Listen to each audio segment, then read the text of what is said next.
Assalamualaikum warahmatullahi wabarakatuh teman-teman semua nih. Pada hari ini di Kampung Jogo RT 03 RW 05 ini anak-anak mudanya sedang berkreasi mengecat tembok ya untuk menyambut 17 Agustus ya, hari kemerdekaan RI itu ya yang ke 77 ya teman-teman. Nah ini ke sesepuh ya, sesepuh dari RT 03 Bapak Odong ya. Nah, kita lihat di depan saya itu tuh ya, di depan saya lagi ada ya anak-anak mudanya untuk memeriahkan 17 Agustus ya di kemerdekaan Republik Indonesia ini nih. Jangan asosiasi tuh memeriahkan hari kemerdekaan ya. Anak mudanya juga sangat bersemangat sekali nih. Oh ya, cewek-ceweknya juga tuh anak mudanya.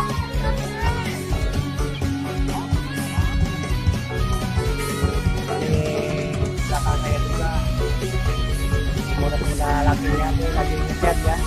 Oke, terus kita lanjut lagi ya teman. Kita lihat pengecatan tembok atau hiasan-hiasan buat menyambut 17 Agustus ya.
Mengenai